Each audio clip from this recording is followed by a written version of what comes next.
श्री गणेशाय नमः। जय करवा माता। नमस्कार प्रिय भक्तगणों, स्वागत है आप सभी का आपके अपने चैनल ज्ञान अर्थ में। आप सभी को करवा चौथ की हार्दिक शुभकामनाएं। आज आप इस वीडियो में श्रस्पान करेंगे करवा चौथ की संपूर्ण व्रत कथा, पूजा विधि, शुभ मुहूर्त और चंद्रोदय का समय। संपूर्ण जानकारी आपको इस वीडियो द्वारा प्राप्त करेंगे आप। तो आपसे अनुरोध है कि वीडियो में अंत तक जरूर बने रहें, अन्यथा जानकारी आपकी अधूरी रह जाएगी। यदि आपने करवा चौथ पहले कभी नहीं रखा है तो आपके लिए बहुत ही महत्वपूर्ण है ये जानकारी। बिना जानकारी के आपका ये व्रत संपूर्ण फल नहीं देगा। हिंदू धर्म में करवा चौथ का पर्व बेहद महत्वपूर्ण माना जाता है। यह सुहागिन महिलाओं द्वारा अपने पति की लंबी आयु और सुखी दाम्पत्य जीवन के लिए रखे जाने वाले सबसे महत्वपूर्ण व्रतों में से एक है। इस दिन सुहागिन महिलाएं अपने पति के अच्छे स्वास्थ्य, सुखी जीवन और लंबी आयु की कामना करते हुए निर्जला उपवास रखती हैं। यह व्रत शाम को चंद्रमा को अर्घ देने के बाद खोला जाता है। हिंदू पंचांग के अनुसार कार्तिक मास के कृष्ण पक्ष की चतुर्थी तिथि को हर साल करवा चौथ का पर्व मनाया जाता है। इस साल कार्तिक माह में कृष्ण पक्ष की चतुर्थी तिथि का आरंभ 20 अक्टूबर 2024 को सुबह 6:46 से होगा और यह अगले दिन 21 अक्टूबर 2024 को सुबह 4:16 पर समाप्त होगा। इस व्रत की शुरुआत कसरगी के साथ होती है। इस दौरान कई नियमों का पालन करना आवश्यक होता है।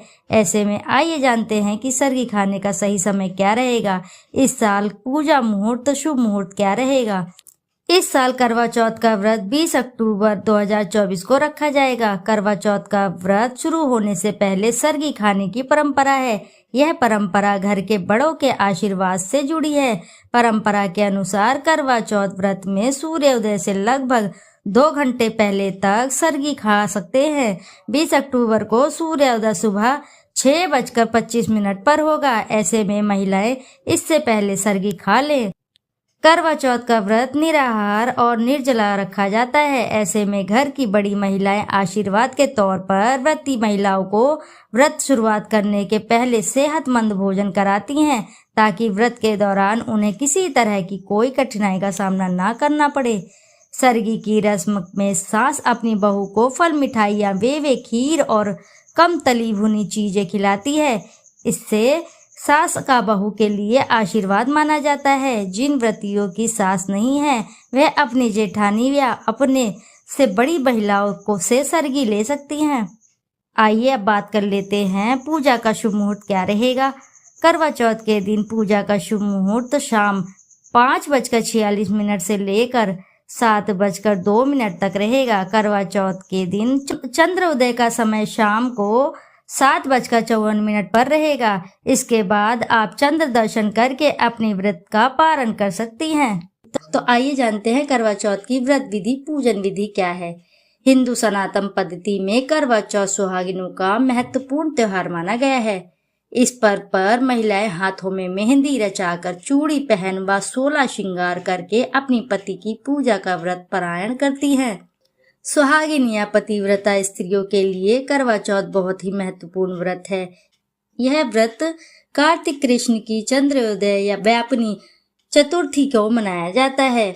यदि 2 दिन की चंद्रोदय व्यापनी हो या दोनों ही दिन ना हो तो मातृ विद्या प्रशस्ते के अनुसार पूर्व विद्या लेना चाहिए।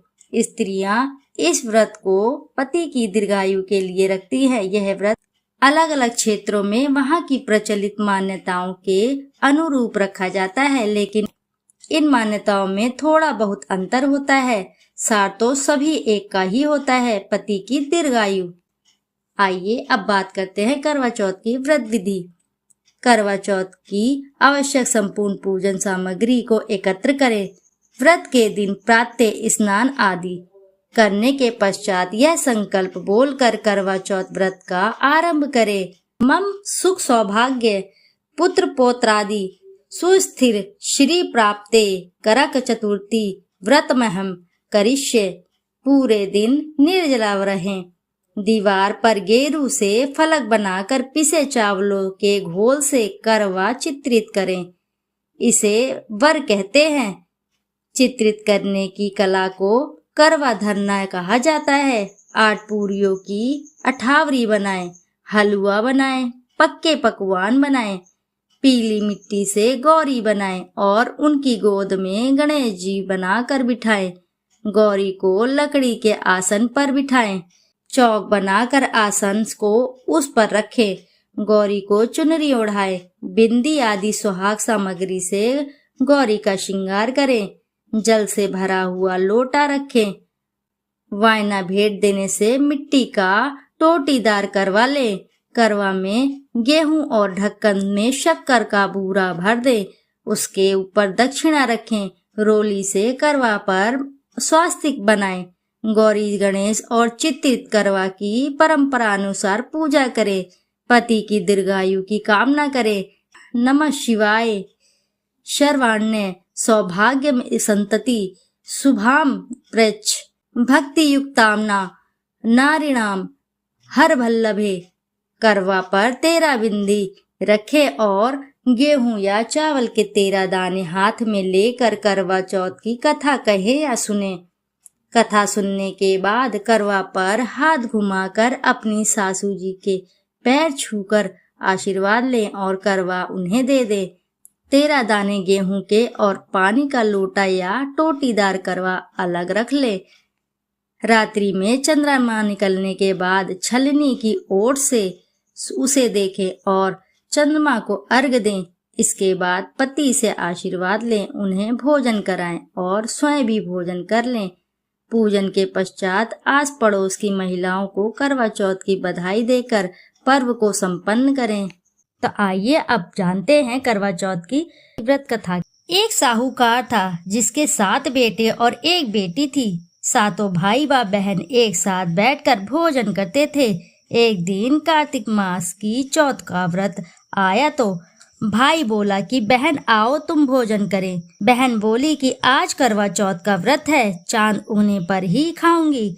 तब भाइयों ने सोचा कि चांद उगने तक बहन भूखी रहेगी, तो एक भाई ने दिया जलाया, दूसरे भाई ने छलनी लेकर उसे ढका और नकली चांद दिखाकर बहन से कहने लगे कि चल चांद उगाया है, अर्घ दे ले। बहन अपनी भाभियों से कहने लगी कि चलो अर्घ दे। तो भाभियां बोली तुम्हारा चांद उगा होगा, हमारा चांद तो रात को उगेगा। बहन ने जब अकेले ही अर्घ दे दिया और खाने लगी तो पहले ही ग्रास में बाल आया, दूसरे ग्रास में कंकड़ आया और तीसरा ग्रास मुंह की ओर किया तो उसकी ससुराल से संदेशा आया कि उसका पति बहुत ही बीमार है, जल्दी भेजो। माँ ने तब लड़की को विदा किया और कहा कि रास्ते में जो भी मिले उसके पांव लगना और जो कोई सुहाग का आशीष दे तो उसके पल्ले में गांठ बांधकर उसे कुछ रुपए दे देना। बहन जब भाइयों से विदा हुई तो रास्ते में जो भी मिला उसे यही आशीष दिया कि तुम 7 भाइयों की बहन, तुम्हारे भाई सुखी रहें और तुम उनका सुख देखो। सुहाग का आशीष किसी ने भी नहीं दिया। जब वह ससुराल पहुंची तो दरवाजे पर उसकी छोटी ननद खड़ी थी। वह उसके भी पांव लगी तो उसने कहा कि सुहागिन रहो, सपूती रहो। तो उसने यह सुनकर पल्ले में गांठ बांधी और ननद को सोने का सिक्का दिया। तब भीतर गई। तब सास ने कहा कि पति धरती पर पड़ा है, तो वह उसके पास जाकर उसकी सेवा करने के लिए बैठ गई। बाद में सास ने दासी के हाथ बची कुची रोटी भेज दी। इस प्रकार से समय बीतते बीतते मृगशिर मार्गशीर्ष की चौथ आई तो चौथ माता बोली करवा ले भाइयों की प्यारी करवा ले। लेकिन जब उसे चौथ माता नहीं दिखलाई दी तब वह बोली हे माता, आपने मुझे उजाड़ा तो आप ही मेरा उद्धार करोगी, उनको मेरा सुहाग देना ही पड़ेगा। तब उस चौथ माता ने बताया कि पौष की चौथ आएगी, वह मेरे से बड़ी है, उसे सब कहना, वही तुम्हारा सुहाग वापस देगी। पौष की चौथ आकर चली गई, माघ की चली गई, फाल्गुन की चली गई, चैत्र वैशाख जेठ आषाढ़ और श्रावण भादो की सभी चौथ आई और यही कहकर चली गई। कि आगे वाली को कहना। असौज की चौथ आई तो उसने बताया कि तुम पर कार्तिक की चौथ नाराज है, उसी ने तुम्हारा सुहाग लिया है, वही वापस कर सकती है। वही आएगी तो पांव पकड़कर विनती करना। यह बताकर वह भी चली गई। जब कार्तिक चौथ की आई तो वह गुस्से में बोली, भाइयों की प्यारी करवा ले, दिन में चांद उगानी करवा ले, व्रत खंडन करने वाली करवा ले, भूखी करवा ले। तो यह सुनकर वह चौथ माता को देखकर उसके पांव पकड़कर गिड़गिड़ाने लगी। हे चौथ माता, मेरा सुहाग तुम्हारे हाथों में है, आप ही मुझे सुहागिन करें। तो माता बोली, पापिन हत्यारिन, मेरे पांव पकड़कर क्यों बैठ गई? तब वह बोली कि जो मुझसे भूल हुई उसे क्षमा कर दो मैया, अब भूल नहीं करूंगी। तो चौथ माता ने प्रसन्न होकर आंखों से काजल, नाखूनों में मेहंदी और टीके में से रोली लेकर छोटी उंगली से उसके आदमी पर छींटा दिया और वह उठकर बैठ गया और बोला कि आज मैं तो बहुत सोया। वह बोली, क्या सोए? मुझे तो 12 महीने हो गए। अब जाकर चौथ माता ने मेरा सुहाग लौटाया। तब उसने कहा कि जल्दी से माता का पूजन करो। जब चौथ की कहानी सुनी, करवा का पूजन किया तो प्रसाद खाकर दोनों पति पत्नी चौपड़ खेलने बैठ गए।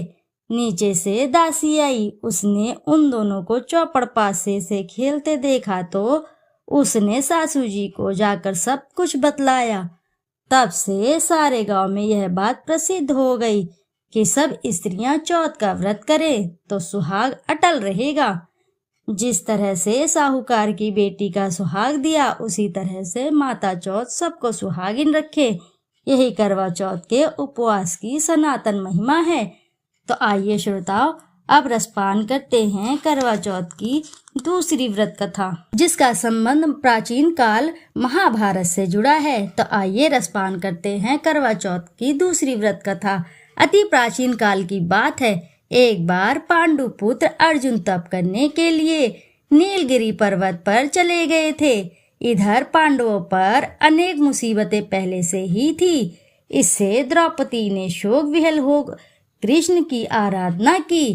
कृष्ण उपस्थित हुए और पूछा, कहो क्या कष्ट है तुम्हें? प्रभु, द्रौपदी ने हाथ जोड़कर कहा, मुझे क्या कष्ट है, आप तो स्वयं जानते हैं, आप तो अंतर्यामी हैं। मुझे कष्टों के बोझ से विहल कर दिया है। क्या कोई ऐसा उपाय है जिससे इन कष्टों से छुटकारा मिल सके? तुम्हारा प्रश्न अति उत्तम है द्रौपदी। कृष्ण मुस्कुरा कर बोले, प्रभु, फिर मुझ दुखी नारी का कष्ट दूर करने का उपाय बताइए। द्रौपदी ने पूछा। यही प्रश्न एक बार पार्वती जी ने शिव जी से कर दिया था। तब श्री शिव जी ने करवा चौथ का विधान बताया था। फिर प्रभु, करवा चौथ की जानकारी मुझे भी दीजिए और उसकी कथा कहिए। तब श्री कृष्ण ने एक पल सोचने के बाद, दुख सुख जो सांसारिक माना जाता है, प्राणी उसमें सदा ही विलिप्त रहता है। मैं तुम्हें अति उत्तम करवा चौथ व्रत की कथा सुनाता हूँ, इसे ध्यान पूर्वक सुनिए। प्राचीन काल में गुणी विद्वान धर्मपरायण एक ब्राह्मण रहता था। विवाहित होकर चतुर्थी व्रत का किया करता था, किंतु चंद्रोदय से पूर्व ही उसे क्षुधा ने बाध्य कर दिया। इससे उसके स्नेही भाइयों ने छल से पीपल की आड़ में कृत्रिम चंद्रमा बनाकर दिखा दिया। लड़की ने अर्घ दे भोजन कर लिया। भोजन करते ही उसके पति की हृदय गति बंद हो गई। इससे दुखी हो उसने अन्न जल त्याग दिया। उसी रात्रि में इंद्राणी भूविचरण करने आई। ब्राह्मण पुत्री ने उससे अपने दुख का कारण पूछा। इंद्राणी ने बताया, तुम्हें करवा चौथ व्रत में चंद्र दर्शन से पूर्व भोजन कर लेने से यह कष्ट मिला है। तब उस लड़की ने अंजलि बांधकर विनय की कि इससे मुझे मुक्त होने का कोई उपाय बतलाइए। इस पर इंद्राणी ने कहा, यदि तुम विधि पूर्वक अगली करवा चौथ का व्रत करो तो तुम्हारा पति पुनर्जीवित हो जाएंगे। कन्या ने ऐसे करने का वचन दिया तो उसका पति स्वस्थ हो गया। इस पर उस कन्या ने वर्ष भर प्रत्येक चतुर्थी का व्रत किया और अनंत अखंड सुहाग प्राप्त किया। श्री कृष्ण ने कहा, हे द्रौपदी, यदि तुम इस व्रत को करोगी तो तुम्हारे सभी संकट टल जाएंगे।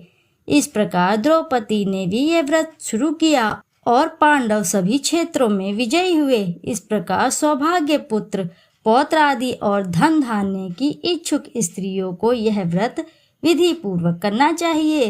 इस व्रत में भगवान शंकर की आरती की जाती है। आइए अब रसपान करते हैं करवा चौथ की तीसरी व्रत कथा। एक ब्राह्मण परिवार में 7 बहुएं थी। 6 बहुएं के मायके वाले बहुत अमीर थे, बहुत धनवान थे। इसी कारण ससुराल में उनका बड़ा मान सम्मान था। परंतु छोटी के मायके में कोई ना था। वह घर का सारा कामकाज करती, सबकी सेवा ध्यान लगाकर करती, पर कोई भी उससे प्यार नहीं करता था। कोई भी उससे बिल्कुल भी प्यार नहीं करता था। सभी दुत्कारते रहते थे, उसका कोई भी सम्मान नहीं करता था। तीज त्योहारों पर भी जब उसके मायके से कुछ न आता तो वह बहुत दुखी होती। हर वर्ष की तरह इस वर्ष भी करवा चौथ का व्रत आया। अन्य बहुओं के मायकों से उनके छोटे भाई करवा लेकर आए, पर छोटी के मायके में यदि कोई नहीं था तो करवा भी कौन लाता। सास भी छोटी को ही खरी खोटी सुना रही थी। वह बहुत दुखी और घर से निकल पड़ी और जंगल में जाकर रोने लगी। एक नाग बहुत देर से उसका रोना सुनता रहा। अंत में वह अपने बिल से निकलकर आया और छोटी बहू से पूछने लगा कि बेटी, क्या बात है, तुम क्यों रो रही हो? छोटी बहू बोली, आज करवा चौथ है, मेरा कोई भी भाई नहीं है। यदि मेरा कोई भाई होता तो आज जरूर करवा लेकर मेरे घर आता, मेरे ससुराल आता। नाग को छोटी बहू पर दया आई। नाग ने कहा, बेटी तुम घर चलो, मैं भी करवा लेकर आता हूँ। थोड़ी देर बाद नाग ससुराल पहुंचा। ससुराल वाले इतना सम्मान देखकर चकित हो गए। सास भी प्रसन्न हो गई। सास ने प्रसन्न मन से छोटी बहू को नाग देवता के साथ भेज दिया।